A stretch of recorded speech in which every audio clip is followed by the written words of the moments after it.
The 2017 Daytona 500 was a race that not very many people are going to forget. There were a lot of interesting crashes, a lot of interesting passes, and a lot of drivers that you wouldn't normally expect to do good in a race like this ended up in the top 20 and the top 10.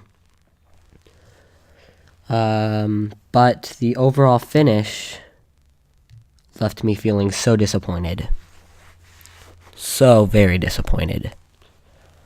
There were so many drivers that were considered underdogs to win this race that could have gone out, get their first or second career wins in the Daytona 500, and yet the one guy that was in the top 10 that was not really considered an underdog won, and that was Kurt Busch. So yeah, Kurt Busch got his first Daytona 500 win, and good for him. But I don't know, this race just kind of left me feeling so disappointed because I was so pumped for this race. I was waiting all off-season, getting ready for this race. And then I get disappointed like that because ever since Jeff Gordon retired, I've just kind of rooted for all of the underdog drivers. I was kind of hoping Jamie McMurray was going to win, but he ended up getting a little bit too aggressive, which happens. And there were so many drivers there towards the end that could have won this race and ended up losing. I was hoping Chase Elliott would be able to win, but that didn't happen. But whatever. I'm not a conspiracy theorist or anything like that, but I am a little suspicious. This was the first points-paying race for the NASCAR Monster Energy Cup Series. Or Monster Energy NASCAR Cup Series. I don't know, this name is terrible. But how come the first race of the NASCAR Monster Energy Cup Series saw the NASCAR Monster Energy driver win that race? Now, I understand NASCAR can't really, rig the blown tires, the crashes, or anything like that, but, it still gets me wondering sometimes.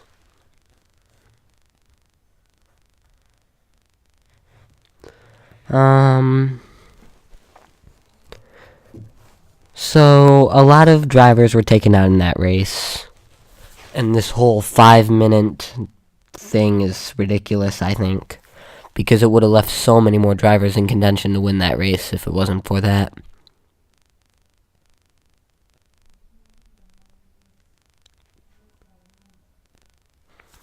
And I'm trying to think of drivers that were in the top 10 on the final lap that could have won this race. We had Kyle Larson, Chase Elliott, AJ Allmendinger, Michael Waltrip, Matt DiBenedetto, Casey Kane, if you want to count him. He hasn't won in 2.5 seasons.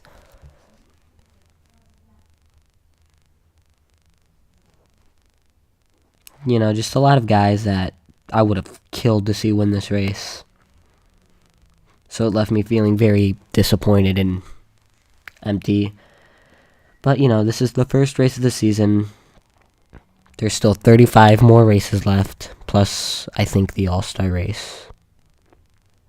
So, yeah, this is just the first race of the season. We'll have to see what the rest of the season does. We'll see how this whole segmented races thing plays out for the other tracks.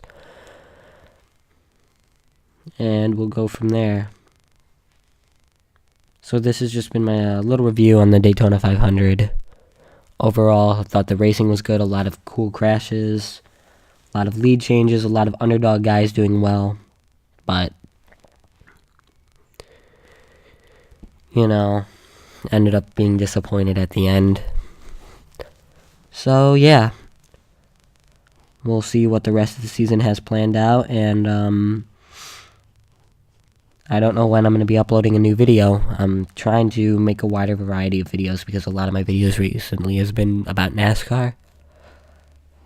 So, yeah. Expect a wider variety. Make sure to go to Logan Productions Comedy, which is my comedy channel. I make a lot of skits and funny videos there. And subscribe, comment what you thought about the Daytona 500. If you think the whole segmented races things is going to completely backfire this year, if it's a pretty good idea. And I will see you guys later.